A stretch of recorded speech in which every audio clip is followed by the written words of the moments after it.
El 6 de junio de 1944, a las 6:30 de la mañana, un comanche de 23 años llamado Larry Saupiti iba agachado detrás de la rampa de acero de una lancha de desembarco a 200 metros de la costa de Normandía. Era operador de radio de la Cuarta Compañía de Señales, adscrita a la Cuarta División de Infantería del Ejército de Estados Unidos. La rampa cayó. Saupiti pisó la arena mojada, encontró refugio junto a un muro de contención, encendió su radio y habló. Pero no habló en inglés. Entre la estática y el rugido de los cañones navales, Saupiti transmitió dos frases en un idioma que jamás se había escuchado en ningún campo de batalla europeo. Dijo, en su lengua materna, algo que traducido significaba: hicimos un buen desembarco. Desembarcamos en el lugar equivocado. A 100 kilómetros tierra adentro, en un edificio de piedra en Saint-Germain-en-Laye, un suburbio tranquilo al oeste de París, un operador de inteligencia de señales alemán apretó los audífonos contra su cabeza.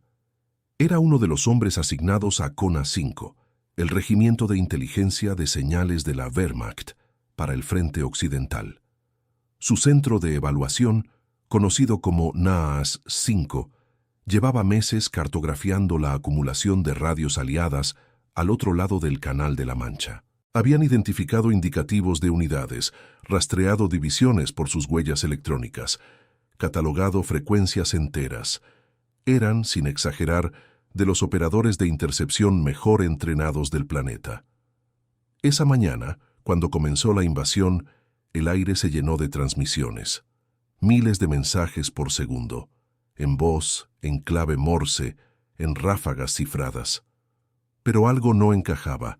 Mezclados entre las frecuencias estadounidenses que llevaban meses vigilando, aparecieron sonidos que no correspondían a ningún sistema lingüístico que un analista alemán hubiera estudiado jamás. No estaban cifrados, no estaban codificados, no estaban distorsionados, simplemente eran sonidos rítmicos, guturales, veloces, que nadie en aquel edificio podía identificar. El operador anotó fragmentos fonéticos y los envió arriba. Nadie en NAS 5 pudo ubicar aquel idioma. No era inglés, no era francés, no era ninguna lengua europea conocida, y tampoco correspondía a nada que sus aliados japoneses les hubieran informado. Era, hasta donde la inteligencia alemana podía determinar, un callejón sin salida antes de siquiera comenzar.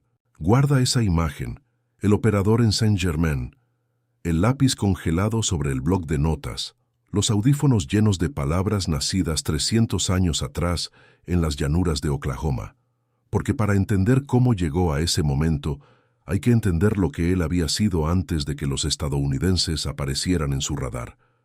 Durante 5 años, el servicio de inteligencia de radio de Alemania había sido el mejor del mundo, y eso no era orgullo, era un hecho operativo comprobable. Para 1944, alrededor de 12.000 soldados de señales alemanes se dedicaban a interceptar, radiolocalizar, descifrar y evaluar el tráfico enemigo en cada frente, desde el Ártico hasta el norte de África. Piensa en esa cifra un momento.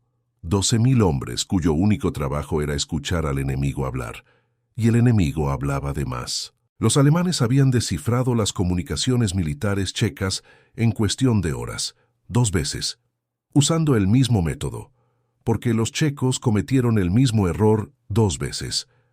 Habían leído el tráfico del ejército polaco casi a la misma velocidad en que los polacos lo transmitían, siguiendo órdenes de movilización en tiempo real hasta que el sistema de radio polaco colapsó por completo al segundo día de la campaña. Habían rastreado la estación principal del alto mando francés mientras huía de París a Tours, en junio de 1940, y sabían el instante exacto en que el general Weygand trasladaba su cuartel general, porque la firma de su radio se movía con él. En el frente oriental, los operadores soviéticos eran tan generosos con las transmisiones en texto plano que las compañías de intercepción alemanas podían reconstruir órdenes de batalla completas. El tráfico del NKVD tenía un patrón de indicativos tan distintivo que se diferenciaba fácilmente del ejército regular, y los alemanes leían ambos sin dificultad. Cuando los soviéticos atacaron Finlandia, los radioescuchas alemanes en la Galitzia meridional, a más de 2.400 kilómetros del combate, captaron el tráfico con claridad suficiente para mapear movimientos de unidades desde los estados bálticos hasta el frente finlandés, siguiendo divisiones individuales por su nombre. Incluso los británicos, cuya disciplina de radio se consideraba la más estricta entre los aliados, cometieron errores críticos.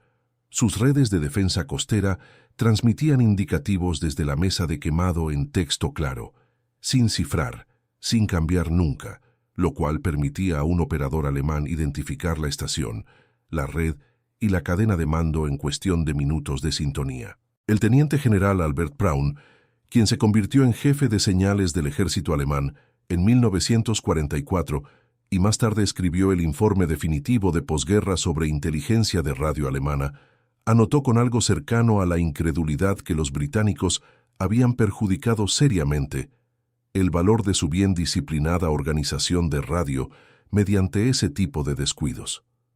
En resumen, todo ejército que tocaba un transmisor de radio se volvía, tarde o temprano, legible. La única variable era el tiempo. Los checos tardaban horas, los polacos días, los franceses semanas. Los soviéticos prácticamente lo entregaban servido, y entonces llegaron los estadounidenses. Recuerda este dato, porque el resto de la historia depende de él. Hasta el verano de 1942, el propio informe de Braun lo afirma. No se encontraron dificultades para interceptar las comunicaciones de radio estadounidenses. Las redes eran fáciles de identificar. Las unidades británicas y estadounidenses podían distinguirse por sus abreviaturas, por sus procedimientos operativos, por su manera distinta de leer números en voz alta. Los estadounidenses eran, en el vocabulario profesional de los oficiales de señales alemanes, cooperativos.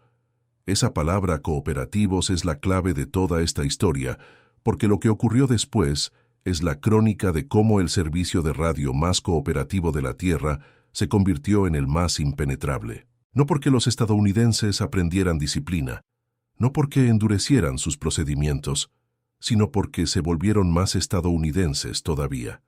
Y el sistema alemán no tenía ningún modelo para comprender lo que eso significaba. El muro que los alemanes terminaron enfrentando no era uno solo, sino 5, apilados uno sobre otro, y cada uno estaba hecho de un material distinto.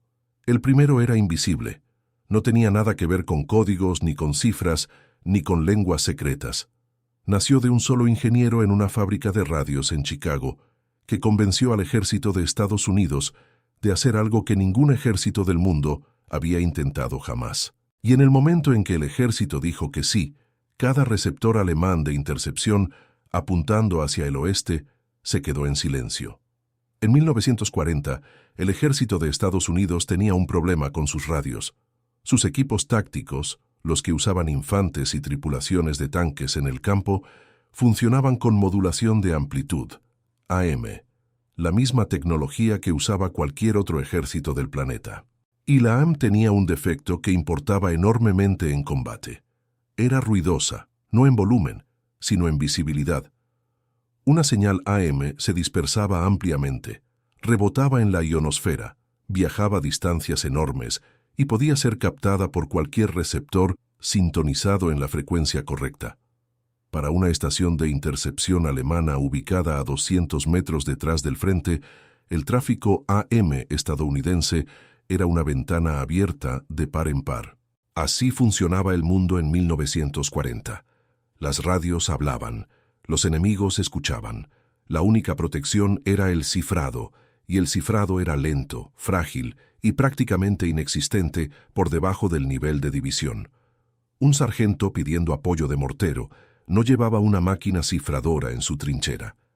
Llevaba una radio y su propia voz, y cualquiera dentro del alcance podía escucharlo. Un hombre llamado Daniel Noble pensó que existía una mejor manera. Noble era ingeniero en la Galvin Manufacturing Corporation de Chicago, la empresa que más tarde se rebautizaría como Motorola. No era militar, no tenía rango, pero entendía algo sobre la modulación de frecuencia, FM, que casi nadie en el cuerpo de señales del ejército había considerado. Las señales FM viajaban en frecuencias muy altas, VHF, y esas frecuencias se comportaban de manera distinta a las que usaban los ejércitos del mundo. No rebotaban en la ionosfera, no viajaban cientos de kilómetros. Iban en línea recta de antena a antena y ahí se detenían, línea de vista, lo cual significaba que una estación de intercepción alemana a 60 kilómetros detrás del frente podía apuntar todos sus receptores hacia el sector estadounidense y no escuchar absolutamente nada, porque la señal FM de la radio de un fusilero nunca llegaba tan lejos. Aquí está el detalle que importa. Noble no solo tenía una teoría, contaba con el respaldo de Edwin Howard Armstrong, profesor de la Universidad de Columbia, que había inventado la FM de banda ancha en 1933. Armstrong había demostrado la tecnología en 1935 frente a una audiencia atónita.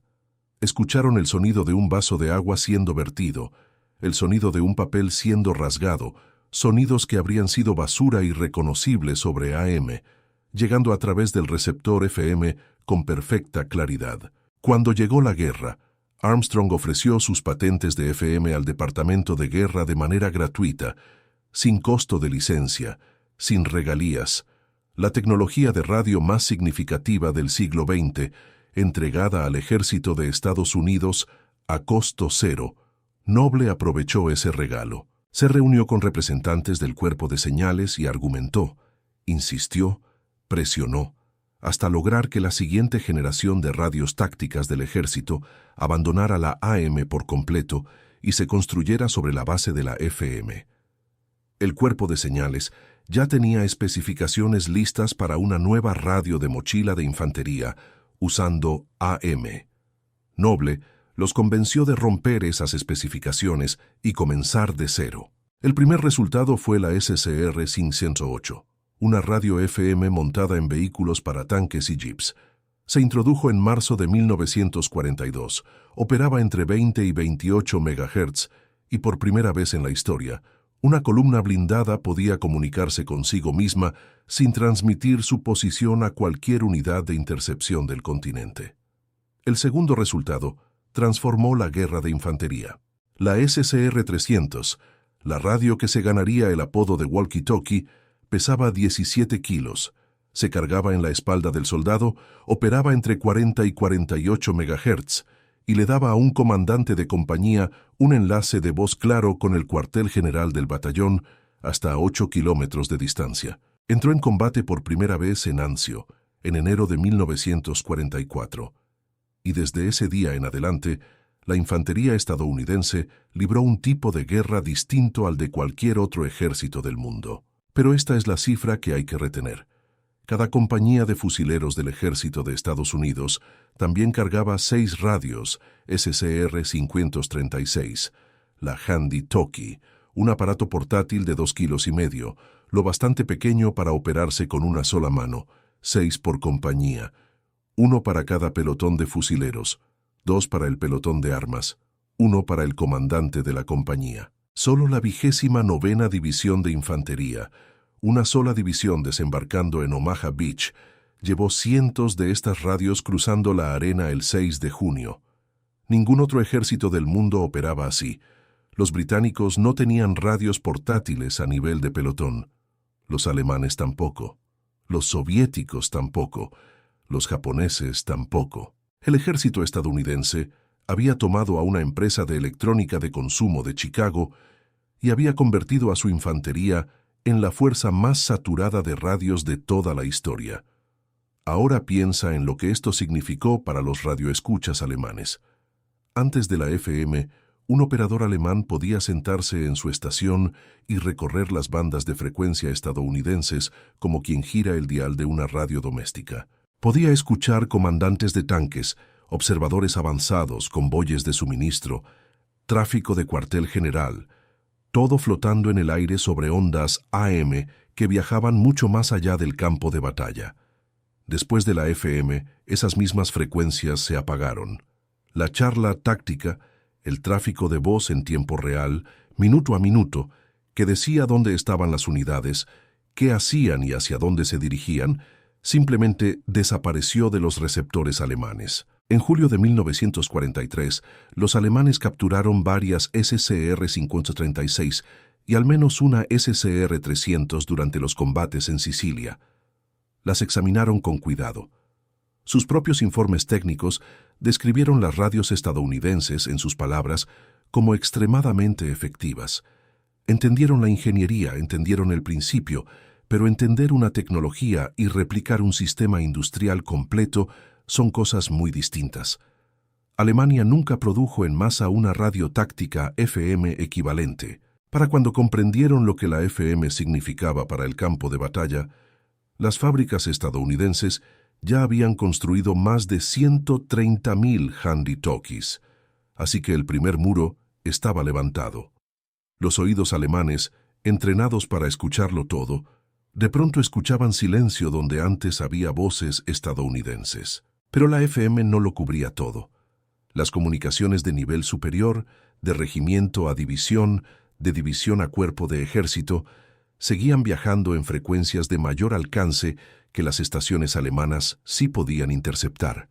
Y los soldados estadounidenses, siendo soldados estadounidenses, no siempre eran cuidadosos con lo que decían en esas frecuencias. Así que los alemanes se volcaron con más fuerza a la intercepción de voz, esperando recuperar en el nivel de batallón lo que habían perdido en el nivel de compañía.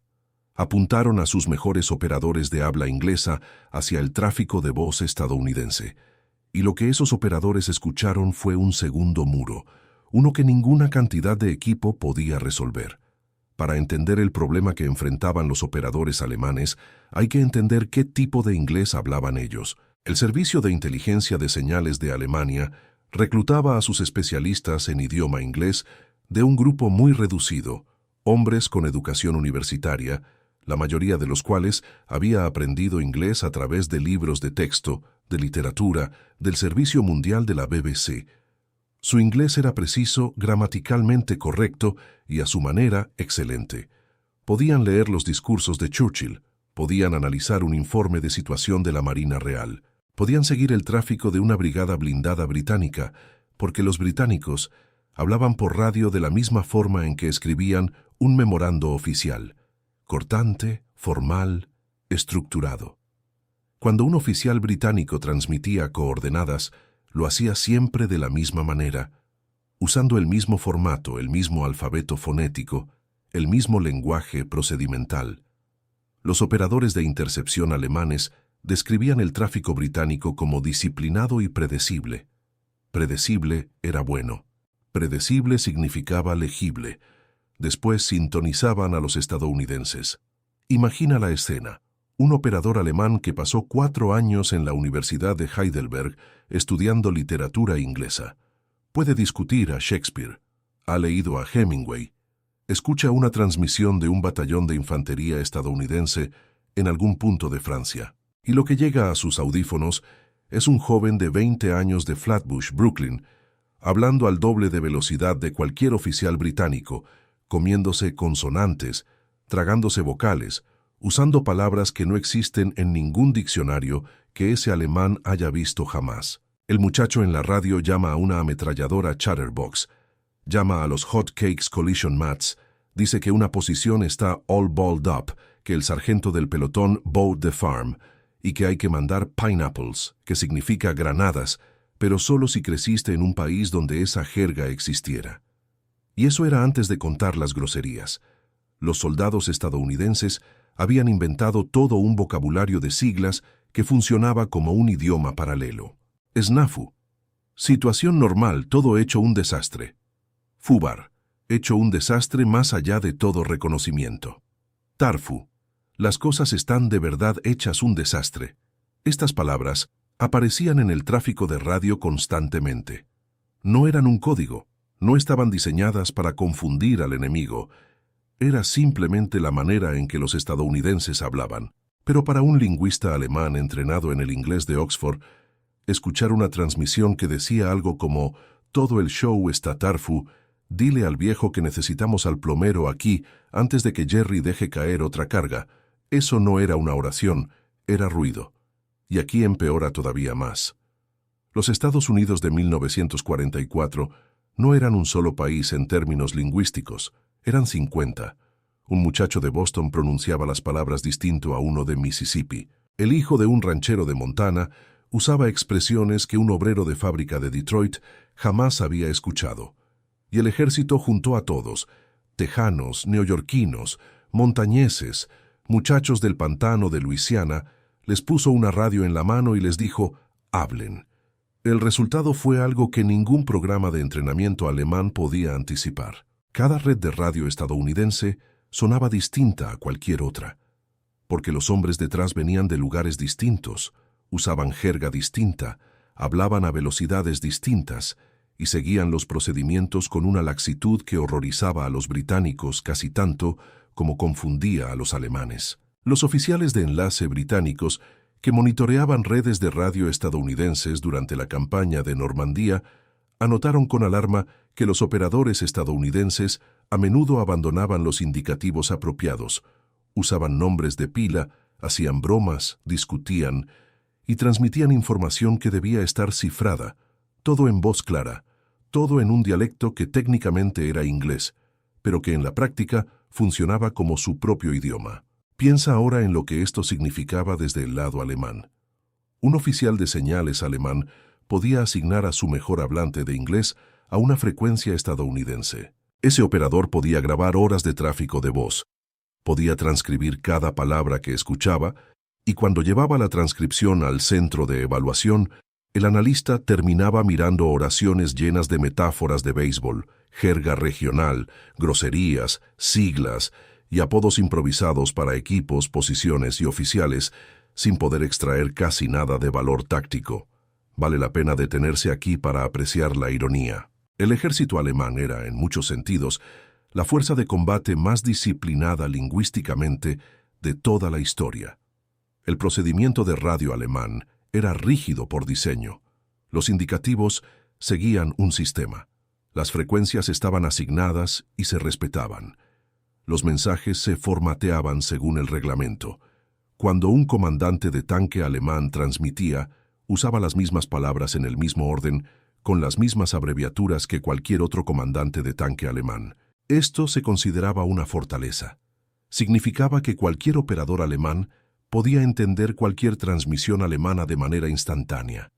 Pero también significaba que la mente alemana estaba entrenada para buscar patrones.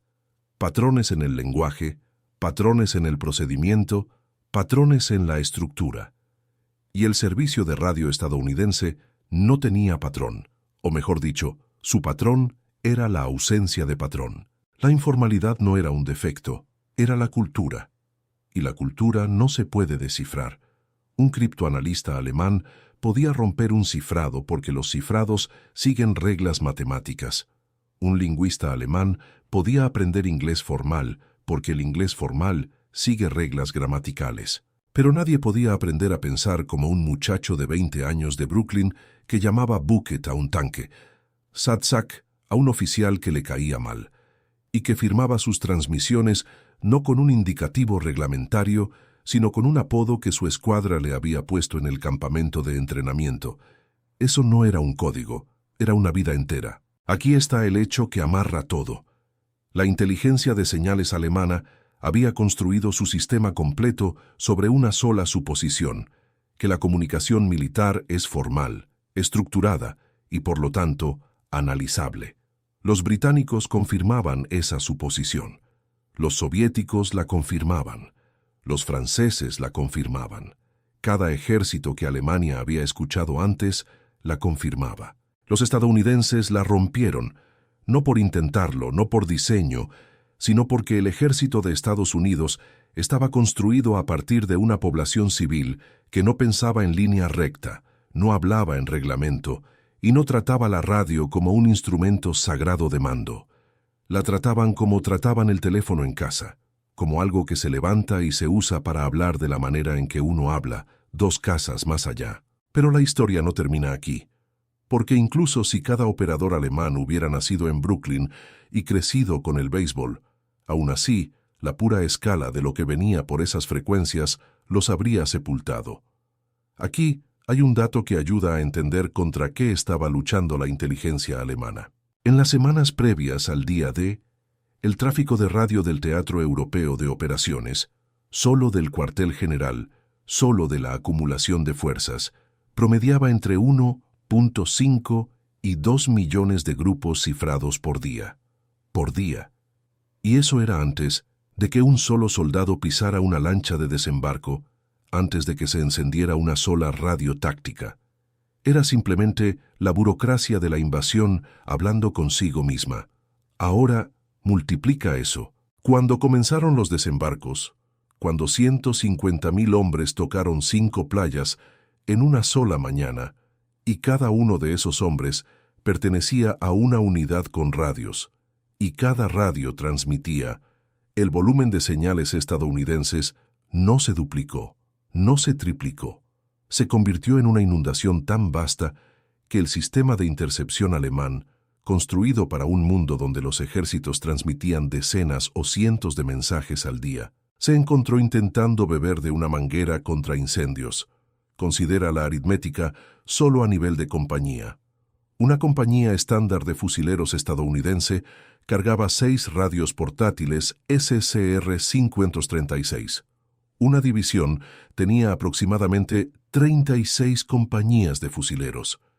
Esos son 216 radios portátiles solo en las compañías de fusileros de una división. Y esa cuenta no incluye las SCR-300 a nivel de batallón, las SCR-284 a nivel de regimiento, los equipos de los observadores avanzados de artillería, las radios de tanque en cada Sherman, las frecuencias de control aéreo táctico que enlazaban a las tropas de tierra con los cazabombarderos, las redes de fuego naval que conectaban la playa con los destructores frente a la costa. Para cuando sumabas cada radio de una sola división de infantería estadounidense y sus unidades de apoyo, estabas hablando de más de 1000 transmisores generando tráfico de voz y Morse simultáneamente en docenas de bandas de frecuencia. El 6 de junio desembarcaron 6 divisiones estadounidenses y británicas en Normandía. En una semana había más. En un mes, más de 1 millón de hombres estaban en tierra. Cada división traía su propia constelación de radios. Cada cuartel general de cuerpo de ejército añadía otra capa. Cada ejército añadía otra más. El primer ejército estadounidense, uno de 2 ejércitos estadounidenses en Francia para agosto, operaba redes de radio tan densas que sus propios oficiales de señales a veces batallaban para gestionarlas. Ahora colócate de nuevo en aquel edificio de piedra en Saint-Germain. Eres un operador de intercepción alemán. Tienes buen equipo, tienes entrenamiento, llevas años haciendo esto. Tu misión es escuchar al enemigo, extraer inteligencia útil y entregarla a tus comandantes antes de que se vuelva obsoleta. Ese último detalle, antes de que se vuelva obsoleta, es lo que rompió el sistema, porque la inteligencia tiene una vida útil. Un mensaje interceptado a las 8 de la mañana que dice el tercer batallón se mueve por tal cuadrícula a las 9. Es útil a las 8:15.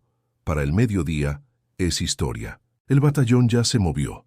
La cuadrícula está vacía, la inteligencia está muerta.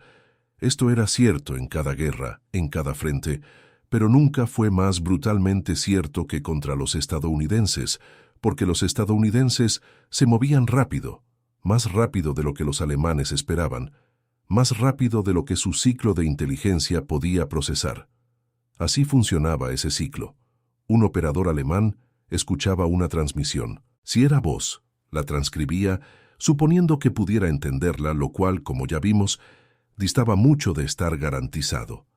Si estaba cifrada, remitía el mensaje a la sección de criptoanálisis, donde los especialistas intentaban romperla. Descifrado o transcrito, el mensaje pasaba al centro de evaluación, donde los analistas lo comparaban contra identificadores de unidades conocidas, referencias de mapas e intercepciones previas, para construir un panorama. Ese panorama se enviaba entonces al cuartel general del ejército o grupo de ejércitos correspondiente. Todo el proceso, cuando funcionaba bien, tomaba horas. Cuando no funcionaba bien, cuando el tráfico era pesado, cuando las frecuencias se sobreponían, Cuando los mensajes llegaban distorsionados, tomaba un día o más. Para cuando ese día había pasado, los estadounidenses ya estaban en otro lugar por completo. Esta era la asimetría que ninguna cantidad de personal podía resolver. Alemania tenía 12.000 soldados de inteligencia de señales repartidos en cada frente: este, oeste, sureste, Mediterráneo. El frente occidental recibía solo una fracción de ese número. Kona 5, responsable de toda Francia y los Países Bajos, era un solo regimiento. Un solo regimiento contra la producción combinada de radio de 2 ejércitos estadounidenses, un grupo de ejércitos británico y un ejército canadiense. Incluso antes de la invasión, el propio informe de Braun anotaba que el puro volumen del tráfico aliado obligaba a las unidades de intercepción alemanas a priorizar sin piedad. Cubrir una red significaba abandonar otra. Después de la invasión, la priorización se convirtió en triaje, y el triaje se convirtió en rendición.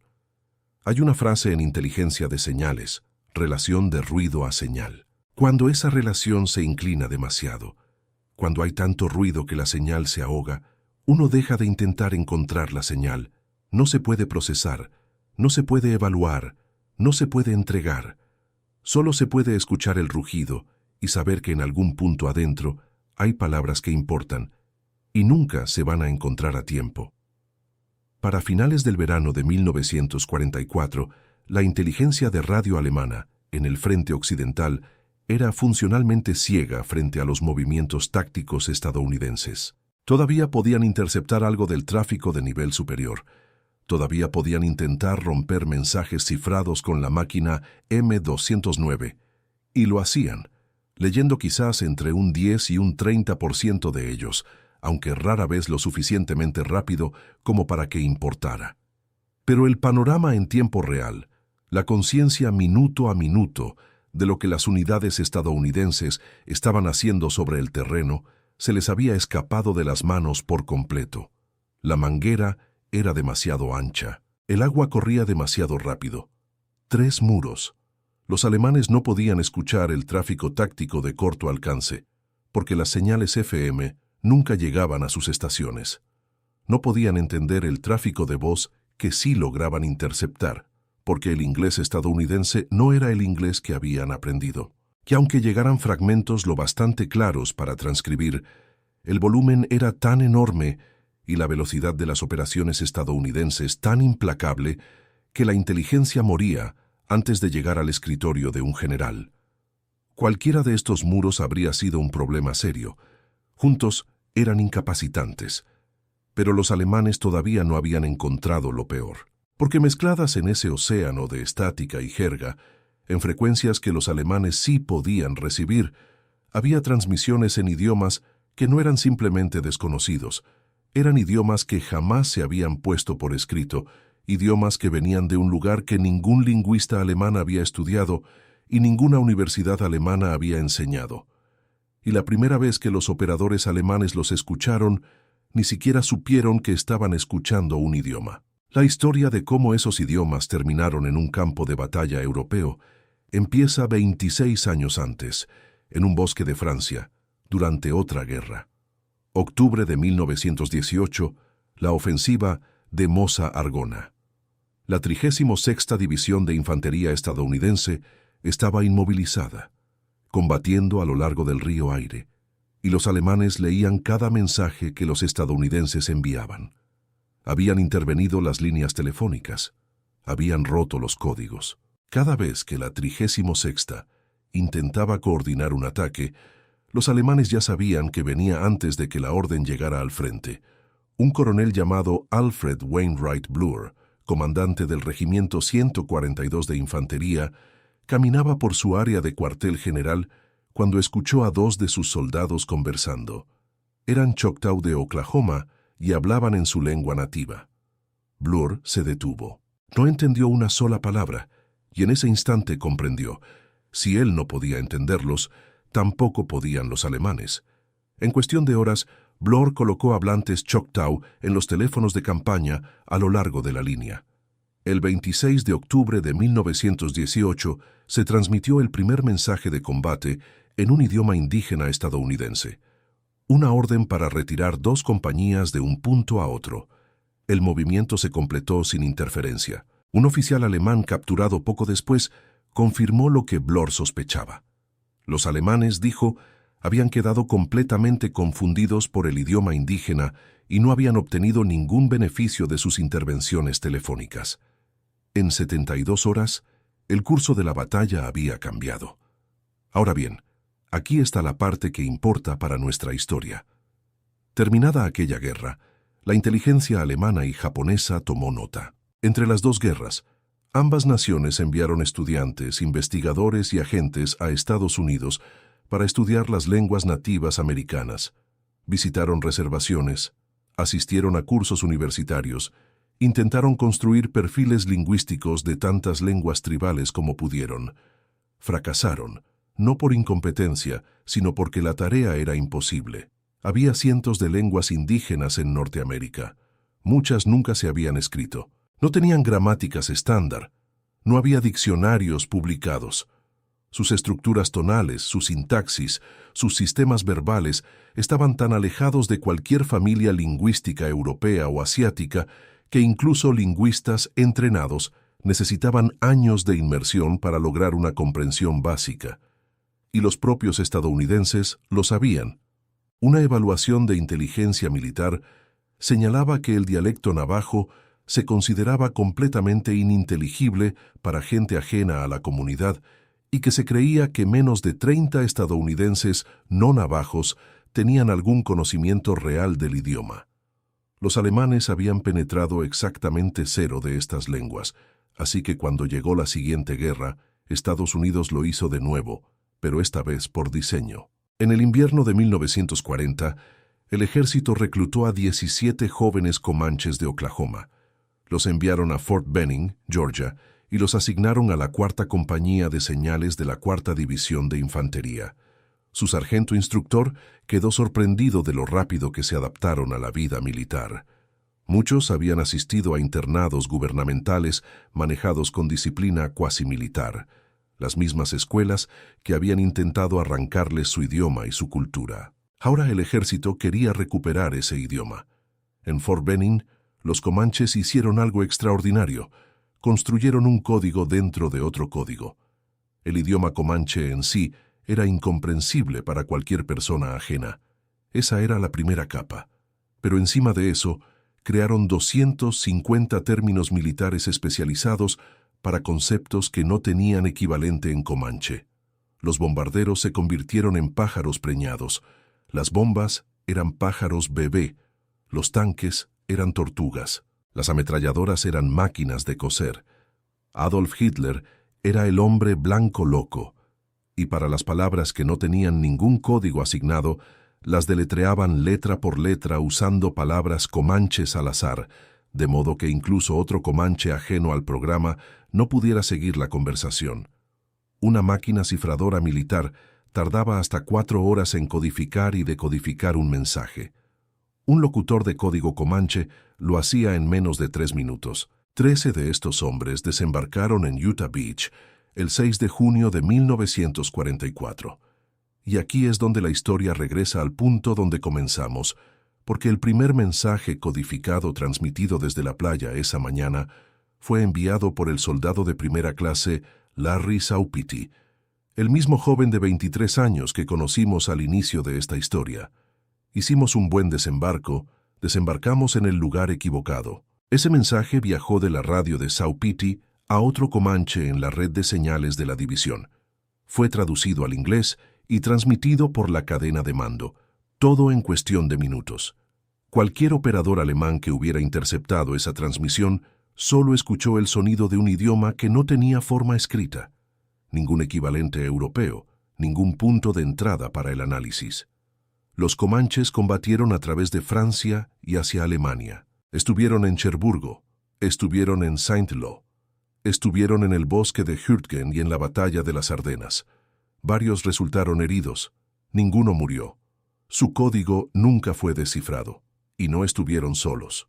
8 hombres Meskwaki, de una tribu de Iowa tan pequeña que esos 8 representaban a 1 de cada 6 adultos Meskwaki, Sirvieron como locutores de código con el Regimiento 168 de Infantería de la 34ª División Red Bull en el norte de África y en Italia. Transmitían bajo fuego de artillería, tendían cables en terreno bajo disputa y trabajaban en parejas, uno traduciendo del inglés al meskwaki para transmitir, el otro recibiendo y traduciendo de vuelta. 3 de ellos fueron capturados. Pasaron meses en campos de prisioneros alemanes e italianos, pero el código se mantuvo intacto.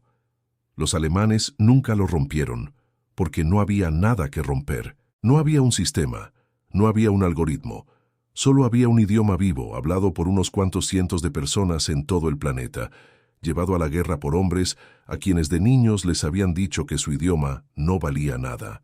Esto suma 4 muros.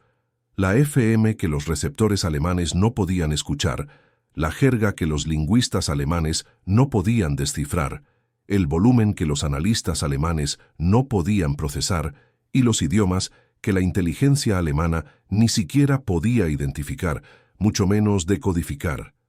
Pero todavía quedaba uno más. Y este no era invisible, ni cultural, ni lingüístico. Era matemático. Sentada dentro de los centros de señales estadounidenses, atornillada a los escritorios, custodiada por hombres con órdenes de destruirla antes que dejarla caer en manos enemigas, había una máquina. Los alemanes le habían dado un nombre. La llamaban AM2, Máquina Americana 2. Habían lanzado a sus mejores criptoanalistas contra ella durante años y no habían llegado a ninguna parte. La máquina que los alemanes no podían romper no se parecía en nada a lo que uno esperaría. No era elegante, no era pequeña. Pesaba más de 45 kilos, medía 60 centímetros de altura sobre un escritorio y requería un operador entrenado para usarla. Tenía un teclado como el de una máquina de escribir, una impresora que perforaba el texto cifrado en una tira de papel, y adentro, en su carcasa, 15 rotores, distribuidos en 3 bancos de 5, cada banco controlando el movimiento de los otros en una cascada de complejidad matemática que producía, con cada tecla presionada, un cifrado tan multicapa que el análisis por fuerza bruta era prácticamente imposible con cualquier tecnología que existiera en 1944. Los estadounidenses la llamaban Sigaba. Los alemanes, que nunca vieron una, la llamaban AM2. Lanzaron a sus mejores criptoanalistas contra el tráfico interceptado de Sigaba durante años. No obtuvieron nada, ni un solo mensaje, ni una fractura parcial, ni siquiera un punto de apoyo. Después de la guerra, los oficiales de inteligencia alemanes capturados fueron interrogados específicamente sobre Sigaba. La respuesta fue consistente: fracaso total. La máquina era, en lo que respecta al aparato criptográfico del Tercer Reich, un muro negro sin ninguna puerta. Y los estadounidenses se aseguraron de que siguiera siendo así. Cada unidad Sigaba venía con órdenes permanentes para su destrucción en caso de captura. No era una sugerencia vaga, atornillada a la máquina o guardada al alcance del brazo. Había una carga de termita de 18 kilos. Si un operador creía que su posición estaba a punto de ser invadida, su orden era clara: activar la carga. La termita se encendía a 1400 grados centígrados, suficiente para fundir los rotores, el cableado, la carcasa entera, en un charco de metal fundido. Ni una sola máquina Sigaba cayó en manos enemigas durante toda la guerra. Ni una sola. Piensa en lo que eso significa en términos prácticos. Los mensajes entre Eisenhower y Marshall, cifrados en Sigaba. La coordinación entre los grupos de ejércitos aliados para la invasión de Normandía, cifrada en Sigaba. Las comunicaciones estratégicas que gobernaban todo el teatro europeo, protegidas por Sigaba. Los alemanes podían interceptar las transmisiones, podían grabarlas, podían mirar el texto cifrado durante semanas y podían extraer exactamente tanto significado como de ruido aleatorio. Pero aquí, y este es el giro más sorprendente de esta historia, los estadounidenses tenían una segunda máquina cifradora, una que usaban no para el tráfico estratégico, sino para las comunicaciones tácticas a nivel de división y por debajo. Se llamaba M209. Era pequeña, mecánica, portátil, construida por Smith Corona en Groton, Nueva York, a un ritmo de 400 unidades diarias. Se produjeron más de 140.000 durante la guerra. Y esta máquina, a diferencia de Sigaba, los alemanes sí lograron romperla. Desde principios de 1943, los criptoanalistas alemanes encontraron una entrada. La M209 tenía una debilidad. Si dos mensajes se cifraban con la misma configuración, lo que los criptoanalistas llaman una profundidad, la estructura matemática podía explotarse. Los especialistas alemanes desarrollaron técnicas usando tiras de papel, deslizándolas una contra otra para probar palabras probables en cada posición del texto cifrado. Más tarde, en NES 5, en Saint-Germain-en-Laye, un criptoanalista llamado Reinhold Weber fue más allá. Diseñó y construyó una máquina electromecánica, un dispositivo diseñado específicamente para acelerar el rompimiento del tráfico de la M209. Para agosto de 1944, la máquina de Weber estaba operativa. Y aquí está el hecho que convierte esta historia no en un triunfo alemán, sino en una tragedia alemana. Para agosto de 1944, los aliados estaban rompiendo el cerco de Normandía. El tercer ejército de Patton avanzaba a toda velocidad por Francia. París sería liberado en cuestión de semanas, y Na-5, la unidad de Weber, el centro de evaluación que había pasado meses construyendo una máquina para descifrar los cifrados tácticos estadounidenses, tuvo que evacuar Saint-Germain. Intentaron destruir sus registros, se quedaron sin tiempo, enterraron lo que no pudieron quemar. Equipos de inteligencia estadounidenses desenterraron después alrededor de 2.000 hojas de documentos parcialmente legibles en aquel sitio. La máquina de Weber funcionaba, pero la guerra se movía más rápido. Y este detalle revela algo más profundo sobre el enfoque estadounidense hacia la seguridad de las comunicaciones, algo que a la mentalidad alemana le costaba aceptar. Los estadounidenses sabían que la M209 era descifrable, siempre lo habían sabido. Esa máquina nunca pretendió ser inquebrantable, pretendía ser rápida. Un mensaje cifrado en M209 podía enviarse y decodificarse en minutos. Un mensaje cifrado en Sigaba tomaba mucho más tiempo y requería un equipo demasiado pesado y demasiado valioso para un puesto de mando de división bajo fuego. Así que los estadounidenses tomaron una decisión deliberada: usar la máquina descifrable para el tráfico táctico, que sería obsoleto en cuestión de horas, y proteger todo lo que realmente importaba con Sigaba. Los criptoanalistas alemanes, que leían entre un 10 y un 30% del tráfico de M209, estaban leyendo el periódico de ayer. Las unidades ya se habían movido, las órdenes ya se habían ejecutado, las coordenadas de cuadrícula apuntaban a campos vacíos, y el tráfico que en verdad gobernaba la guerra, la capa estratégica, permanecía detrás de un muro que no podían ni siquiera rasguñar. Compara esto con el propio enfoque de Alemania. La Wehrmacht confiaba su máquina Enigma para proteger comunicaciones en todos los niveles, desde los submarinos en el Atlántico hasta los grupos de ejércitos en el frente oriental. Los comandantes alemanes creían que Enigma era inquebrantable. No lo era. Los británicos y estadounidenses leían el tráfico de Enigma a escala industrial, miles de mensajes al día, a través del programa Ultra. Y la inteligencia que extraían de ahí moldeó batallas desde el Alamein hasta las Ardenas. Alemania puso toda su fe en una sola cerradura, y nunca supo que ya la habían forzado. Los estadounidenses hicieron lo contrario. Asumieron que su cerradura táctica sería forzada. La usaron de todos modos, porque la velocidad en el frente importaba más que la perfección, y guardaron una segunda cerradura, Sigaba, para todo lo que no podía darse el lujo de ser leído. Una cerradura para el campo de batalla, desechable por diseño. Una cerradura para la guerra entera, impenetrable por ingeniería. 5 muros. El silencio de la FM, el caos lingüístico, el volumen abrumador, los idiomas imposibles de identificar y una fortaleza criptográfica de 2 capas, una sacrificable, una absoluta.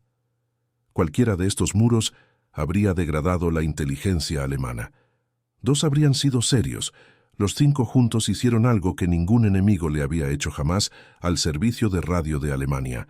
Lo volvieron irrelevante. Pero la pregunta más profunda, la respuesta real de por qué los operadores de radio alemanes dejaron de descifrar las comunicaciones estadounidenses, no está en ninguno de esos muros por separado. Está en lo que los 5 tenían en común. Y lo que tenían en común no era una tecnología ni una táctica, era algo mucho más difícil de entender para un oficial alemán en 1944. Después de la guerra, en una casa del pequeño pueblo bávaro de Neuried, Albert Braun se sentó a escribir. Tenía 55 años. Había ingresado al ejército alemán en 1913 como cadete de oficial en el primer batallón de telégrafos bávaro. Había servido como oficial de señales en la Primera Guerra Mundial. Había permanecido en el Reichswehr de posguerra. Había comandado una división en el Frente Oriental y en 1944 había sido nombrado jefe de comunicaciones de señales del Ejército y las Fuerzas Armadas, el puesto de señales más alto de toda la Wehrmacht.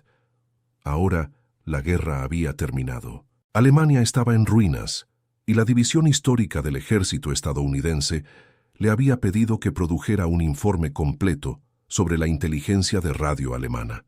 Braun pasó meses reuniendo el material. Reclutó a antiguos colegas, coroneles, mayores, capitanes que habían comandado unidades de intercepción desde Noruega hasta el norte de África. Recopiló sus relatos, cruzó sus recuerdos y produjo un documento que eventualmente sería desclasificado por la Agencia de Seguridad Nacional estadounidense y se convertiría en el registro definitivo del lado alemán de la inteligencia de señales en la Segunda Guerra Mundial. El informe es meticuloso, cubre cada frente, cada campaña, cada enemigo. Y cuando Braun llega a los estadounidenses, algo cambia en el tono. Contra los polacos, su lenguaje es clínico. Contra los franceses, desdeñoso. Contra los británicos, respetuoso pero seguro. Su disciplina era buena, pero sus errores eran explotables. Contra los soviéticos, casi despectivo, su descuido era un regalo. Contra los estadounidenses, el tono es distinto. Es el tono de un hombre describiendo algo que podía ver con claridad, pero que nunca terminó de comprender del todo. Braun anotó la facilidad inicial para interceptar el tráfico estadounidense. Anotó la transición, el momento exacto en que esa facilidad desapareció. Catalogó los desafíos técnicos, las frecuencias FM que sus estaciones no podían alcanzar, el volumen que desbordaba a sus unidades, las máquinas cifradoras que sus analistas no podían romper. Pero entretejida en ese lenguaje técnico, hay una observación recurrente que Braun nunca llega a afirmar de manera directa, pero a la que vuelve una y otra vez. Los estadounidenses no se comportaban de la manera en que se suponía que debía comportarse un ejército. Y esa es la respuesta. No fue la FM, no fue la jerga, no fue el volumen, no fueron los locutores de código, no fue SIGABA. Todo eso eran síntomas. La causa era algo por debajo de todo aquello, algo estructural, algo cultural, algo que vivía en la brecha entre cómo el ejército alemán entendía el mundo y cómo los estadounidenses realmente operaban dentro de él. El sistema alemán, militar, industrial, intelectual, estaba construido sobre el orden, mando jerárquico, procedimiento estandarizado, control centralizado. Esto no era una debilidad, era lo que hacía a la Wehrmacht devastadora en 1940 y 1941. Era lo que hacía que la inteligencia de radio alemana fuera capaz de leer cada ejército que enfrentaba, porque cada ejército que enfrentaba estaba construido sobre los mismos principios. Los polacos usaban redes de comunicación centralizadas. Los franceses canalizaban su tráfico a través de una sola estación del Ministerio de Guerra. Los británicos organizaban sus procedimientos de radio con la misma pulcritud institucional que organizaba todo lo británico. Incluso los soviéticos, con todo su caos aparente, operaban dentro de una estructura jerárquica rígida que los analistas alemanes podían mapear y predecir. El sistema estadounidense estaba construido sobre otra cosa, no era desorden, eso sería demasiado simple. Estaba construido sobre autoridad distribuida, sobre la suposición de que un sargento en una trinchera podría necesitar tomar una decisión sin esperar a un coronel, y que la decisión de ese sargento sería suficientemente buena.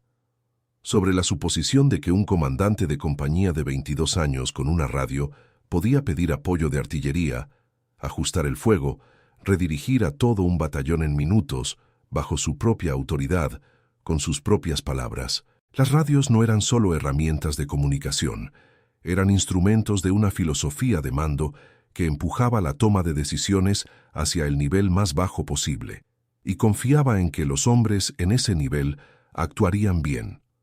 Por eso la revolución de la FM fue estadounidense y no británica ni alemana. No fue porque los ingenieros estadounidenses fueran más inteligentes, fue porque el ejército estadounidense quería radios a nivel de pelotón, un nivel en el que ningún otro ejército pensaba que las radios debían estar, y la única manera de lograrlo era con FM. La tecnología siguió a la doctrina. La doctrina siguió a la cultura.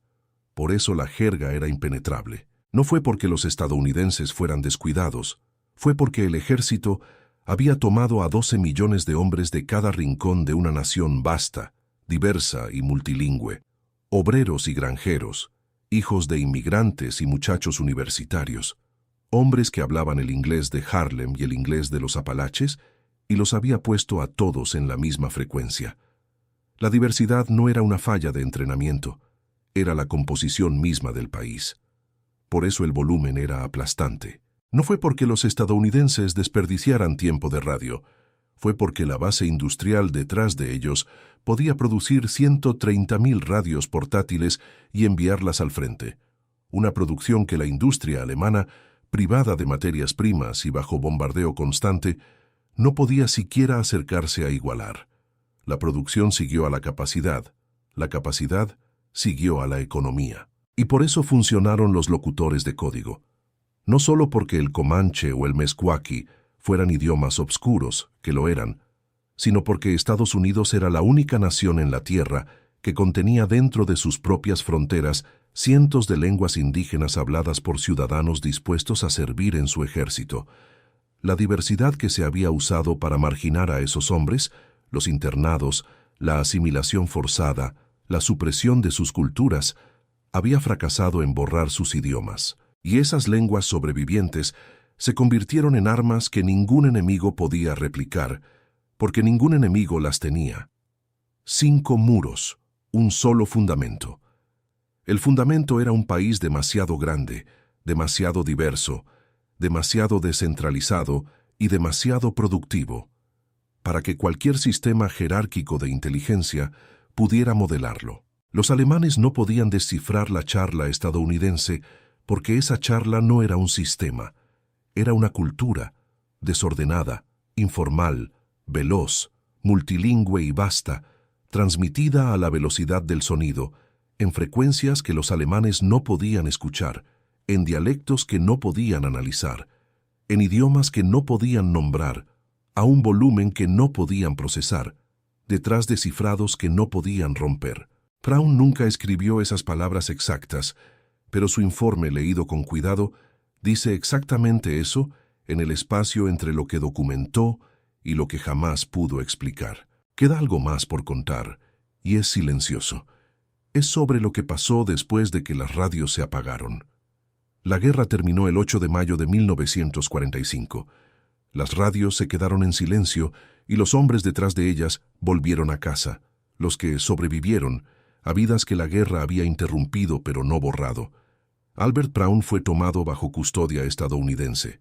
Pasó 5 años como prisionero y después como consultor, escribiendo el informe que documentaría todo lo que la inteligencia de radio alemana había logrado y todo lo que había fallado en lograr.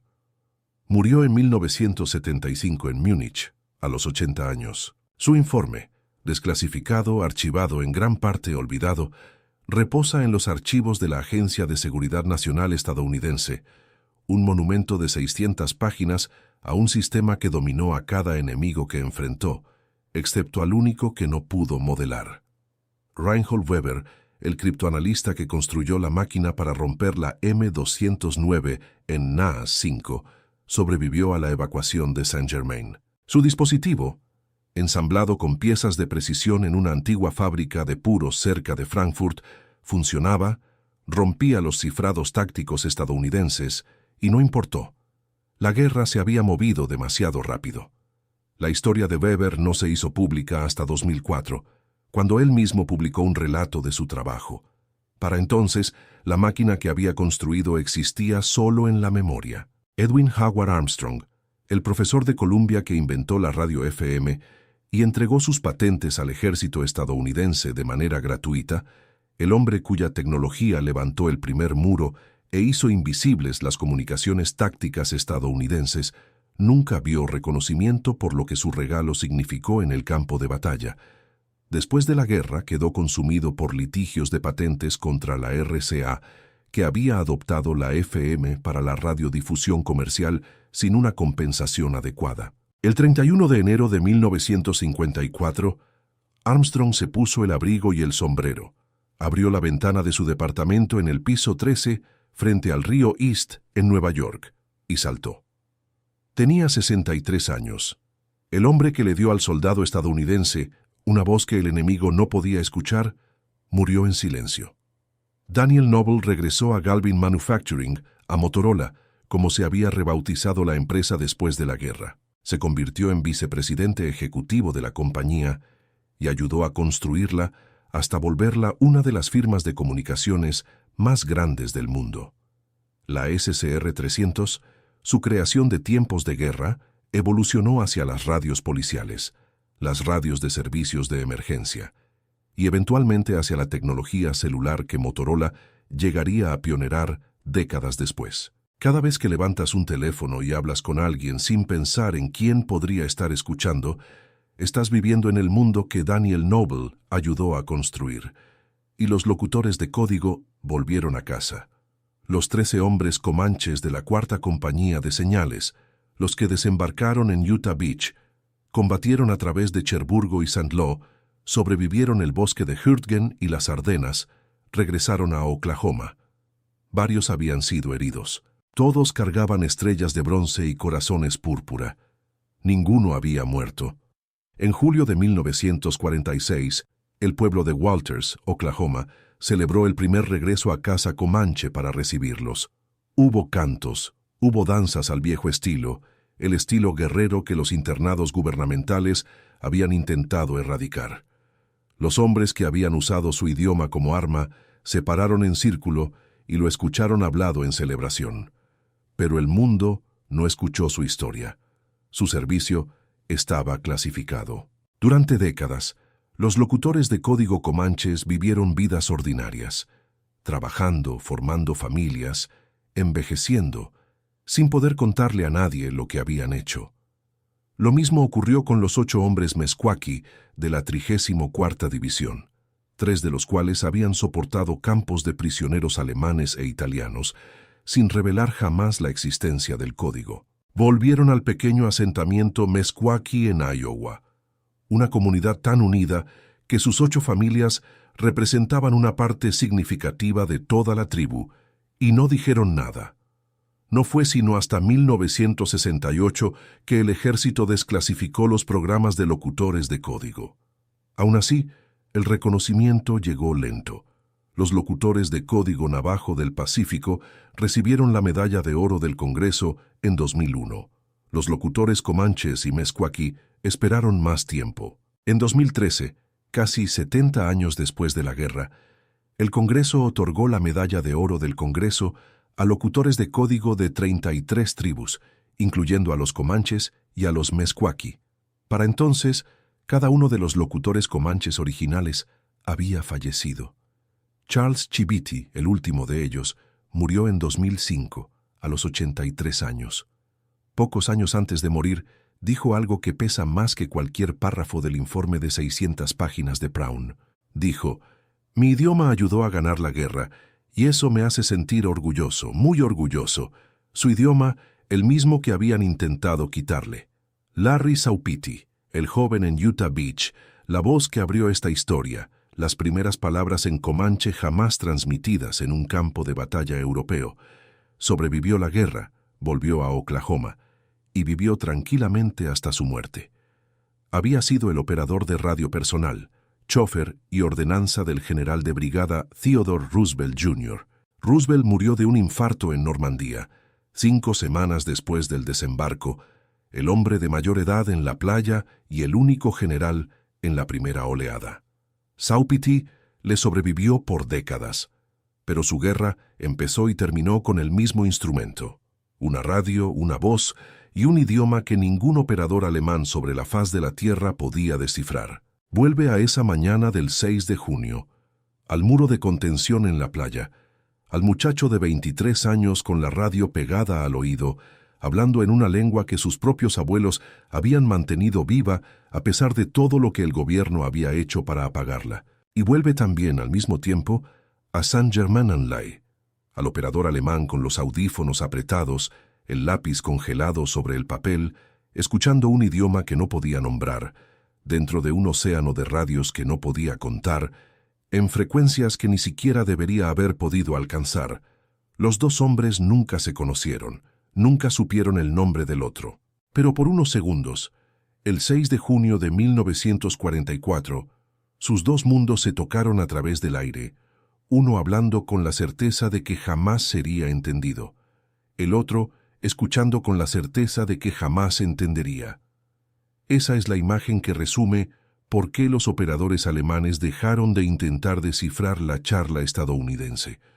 No porque dejaran de intentarlo por falta de disciplina, ni por falta de talento, ni por falta de recursos. 12.000 hombres, los mejores entrenados del mundo, con años de experiencia rompiendo a cada ejército que Alemania había enfrentado, se estrellaron contra algo que ningún manual, ningún curso universitario, ninguna década de estudio podía prepararlos para enfrentar. No estaban descifrando un código, estaban intentando descifrar un país entero, hablando consigo mismo, en todas sus voces a la vez. ¿Por qué los operadores de radio alemanes dejaron de descifrar la charla estadounidense? Porque esa charla no era un código para romper, era un país vasto, ruidoso, informal, multilingüe y libre, hablando consigo mismo a través de un océano, en cada voz que tenía.